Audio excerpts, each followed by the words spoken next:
emagumbini amanye omhlaba ngiyabingeka mbukelo khona ekhaya. Sithi sikhuleka sibe sithandaza sikhuluma nedlozi. Isicela idlozi naNkulunkulu mbukelo khona ekhaya. Makuyinto eyiwa usizo kithi nasedlozini. Into sometimes singaphumeli kahle ukuthi into esiyifunako sithi uyithola bese siyakhohlwa ngedlozi siyakhohlwa ngoNkulunkulu. Mbukelo khona ekhaya linamandla idlozi linamandla uNkulunkulu.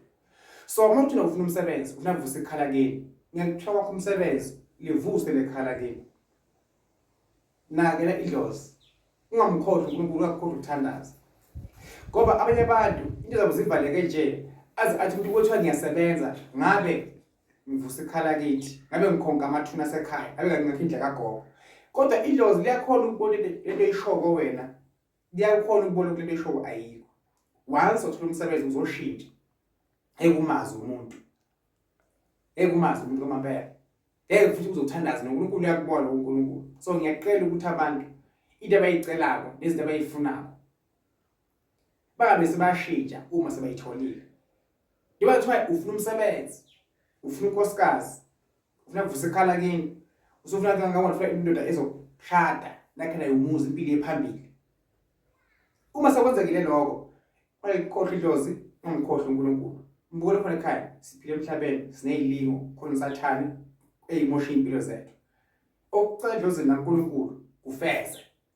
Futhi obesiyashintsha uma sokutholile. Cela ibambe khona lapho. Ungalingisi umuntu mase ukuthi sathola abangcono abanemali abalekele lo ongenamali belo afuza naye azama naye impilo. Impilo yinye mbukelo khona ekhaya. uNkulunkulu uyazi mhlawumbe yini ehlelile ngathi ehlelile futhi nangawe. Mina ngikhulekela kuyiwani ukuthi inkosi mayibusise, inkosi mayikhayisele. Into zokuza uhamba kahle. Uma ungidinga ngisempumalanga mbukelo khona ekhaya. Siyakwazi ukuba semanzini, sekwenzele ibhafu, sifuthise, siphalazise, sivule zakhe ezivalekile. Unyaka uzosuka kasikudala. Jana uthokozana kakhulu ayikideni njena bani.